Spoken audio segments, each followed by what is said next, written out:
আমি যি লক্ষ্যলৈ আমি আমাৰ এই যাত্ৰা আৰম্ভ কৰিছোঁ সেই লক্ষ্যত উপনীত হ'ব পাৰিম বুলি মই আশা ৰাখিছোঁ। 2024 চনৰ লোকসভা নিৰ্বাচন সমাগত অহা 19 তাৰিখে ভোটদান হ'ব। গতিকে তেনেকুৱা এটা সময়ত আমি সমগ্ৰ ডিব্ৰুগড় লোকসভাৰ সকলো প্ৰান্তলৈ আমি গৈছোঁ, ৰাইজৰ ওচৰলৈ গৈছোঁ, ৰাইজৰ লগত বিভিন্ন বিষয় আমি মত বিনিময় কৰিছোঁ আৰু আমি কোনবোৰ বিষয় উত্থাপন কৰিব খুজিম আগন্তুক দিনসমূহত ৰাইজে যদি সুযোগ দিয়ে বা দায়িত্ব অৰ্পণ কৰে বা বিগত সময়ছোৱাত আমাৰ এই ডিব্ৰুগড় লোকসভাক প্ৰতিনিধিত্ব কৰা যিসকল সাংসদ আছে বা এবাৰ এই ডিব্ৰুগড় লোকসভা সমষ্টিত বিজেপি দলৰ যিগৰাকী প্ৰাৰ্থী তেখেতসকলে আমাক কৰা যি অন্যায় বা তেওঁলোকৰ যিটো বিফলতা, যি অক্ষমতা, সেই সমগ্ৰ বিষয় আমি আলোচনা বিলোচনা কৰিছোঁ, ৰাইজৰ মাজলৈ এই বিষয়বোৰ লৈ গৈছোঁ আৰু ৰাইজে ইতিমধ্যে এই সমগ্ৰ বিষয়সমূহ তেওঁলোকে উপলব্ধি কৰিছে। আৰু আমি দেখিছোঁ যে সমগ্ৰ ডিব্ৰুগড় লোকসভাৰ প্ৰতিটো পঞ্চায়তত, গাঁৱে ভূঞে, চহৰে নগৰে, প্ৰান্তে প্ৰান্তে সমগ্ৰ সমষ্টিটোত এটা শাসকীয় দল বিৰোধী, বিজেপি বিৰোধী এটা শক্তিশালী ঢৌ এটা আৰম্ভ হৈছে। মানুহে দেখিছে যে কেনেকৈ এই দলটোৱে আমাৰ জাতীয় জীৱনক অন্যায় কৰিলে, কেনেকৈ এখন জাতিধ্বংসী আইন জাপি দি আমাৰ অসমৰ মানুহৰ ভৱিষ্যত ধ্বংসৰ মুখলৈ ঠেলি দিবৰ কাৰণে তেওঁলোকে সিদ্ধান্ত গ্ৰহণ কৰিলে বা এটা পৰিকল্পনা প্ৰস্তুত কৰি এইটো কাৰ্যকৰী কৰিলে।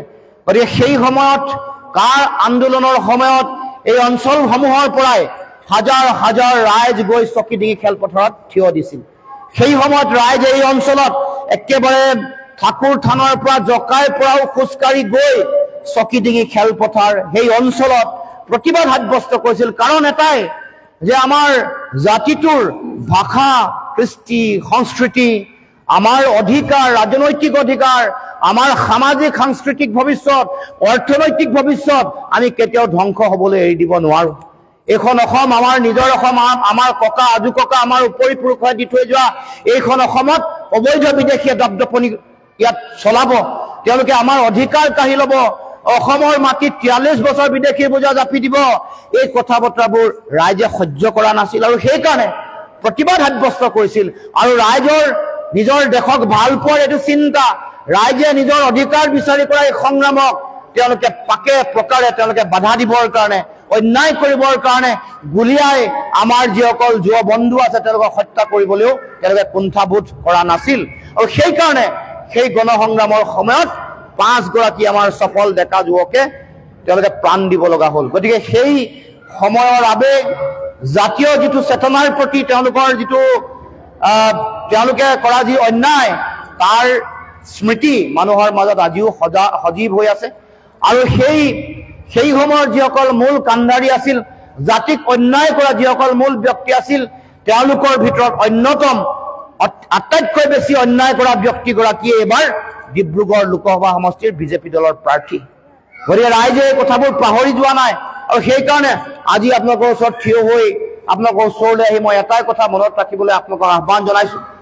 এই নিৰ্বাচনত ৰাইজেই যিহেতু ৰজা, বিগত সময়ছোৱাত যিগৰাকী প্ৰাৰ্থীয়ে আটাইতকৈ বেছি অন্যায় কৰিলে, যিগৰাকী আজি বিজেপিৰ প্ৰাৰ্থী, সেইগৰাকী ব্যক্তিক ৰাইজে বহুত মৰম দিছে, অফুৰন্ত মৰম দিছে। ৰাইজৰ মৰমৰ কাৰণে বিধায়ক হ'ল, সাংসদ হ'ল, মন্ত্ৰী হ'ল, মুখ্যমন্ত্ৰী হ'ল, আকৌ কেন্দ্ৰীয় মন্ত্ৰী হ'ল।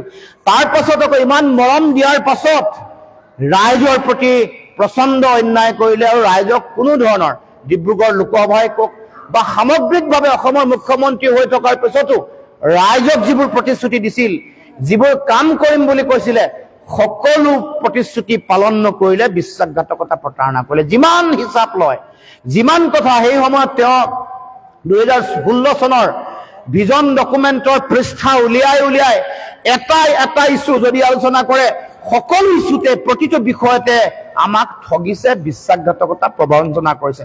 জাতি মাটি ভেটি ৰক্ষা কৰিম বুলি কৈ মাটি বাংলাদেশক দিলে, বাংলাদেশক নিদিওঁ বুলি ভাৰতবৰ্ষৰ পতাকা উত্তোলন কৰি তেওঁৱে সেই সময়ত বিজেপিৰ সভাপতি থাকোঁতে প্ৰতিবাদ কৰিছিল। ভেটি দিবৰ কাৰণে অবৈধ বিদেশীক আমন্ত্ৰণ জনাইছে, কাৰ যোগেদি 42 বছৰ 43 বছৰ বিদেশী বোজা জাপি দি তেওঁলোকক আমাৰ ভেটি দিবলৈ ওলাইছে। অৰ্থাৎ মাটি ভেটি দিছে, মাটি ভেটি এনেকৈ দিয়াৰ পাছত জাতি কেনেকৈ ৰক্ষা পৰিব। তাৰ লগে লগে 6 জনগোষ্ঠীক জনজাতিকৰণ কৰিম বুলি কৈ জনজাতিকৰণ নকৰিলে। তেওঁলোকে বান গৰাখহনীয়া সমস্যা সমাধান কৰিম বুলি কৈ নকৰিলে। তাৰ বিপৰীতে তেওঁলোকে কৰিলে কি, আমাক এখন আইন জাপি দিলে। যিমান কথা আছিল, যিমান বানমুক্ত অসম, প্ৰদূষণমুক্ত অসম, নামৰূপ সাৰ কাৰখানা চতুৰ্থ গোট প্ৰতিষ্ঠা কৰিম, এইবোৰ সকলো কথা, 6 জনগোষ্ঠী জনজাতিকৰণ দিম, সকলো কথা কৈ প্ৰতিশ্ৰুতি পালন নকৰিলে। তাৰ বিপৰীতে ৰাইজক দিলে অত্যাৱশ্যকীয় সামগ্ৰীৰ মূল্য বৃদ্ধিৰ বোজা, অত্যধিক কৰ কাটলৰ বোজা, কোনো ধৰণৰ দুৰ্নীতি নহয় বুলি কৈ, দুৰ্নীতিৰ বিৰুদ্ধে শূন্য সহনশীল নীতি বুলি কৈ চাকৰি বাকৰি যিমান আছে সকলোতে দুৰ্নীতি হ'ল। সেই সময়ত নিযুক্তি, বন বিভাগৰ নিযুক্তি, এছআই কেলেংকাৰী, এছআই নিযুক্তি সকলোতে কেলেংকাৰী কৰিলে। গতিকে ৰাইজ, আমি সেইকাৰণে এই সমগ্ৰ পৰিৱেশ পৰিস্থিতিৰ আমি অৱসান বিচাৰিছো, শেষ বিচাৰিছো।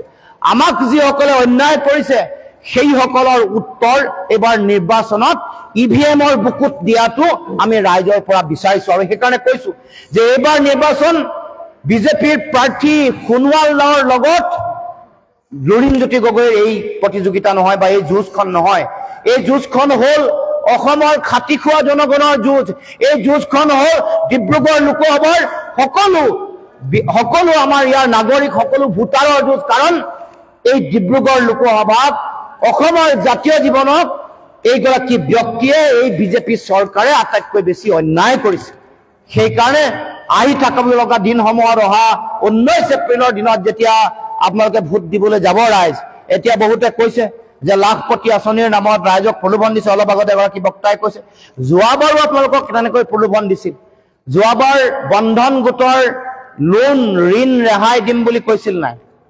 দিলে জানো আপোনালোকক? যিসকলৰ আছে তেওঁলোককতো নিদিলে। যোৱাবাৰ সেইকাৰণে নিৰ্বাচনৰ আগত তেওঁলোকে মিছা প্ৰতিশ্ৰুতি দিলে।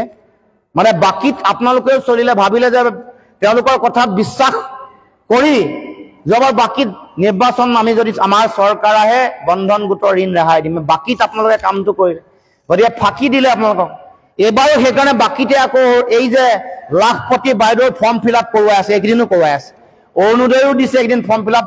যিমান নিৰ্বাচন ওচৰ চাপে সিমানে তেওঁলোকৰ ফৰ্ম বিলোৱাটো বেছি ঘন হয়। এইকেইদিন আৰম্ভ হৈ গৈছে চাৰিওফালে।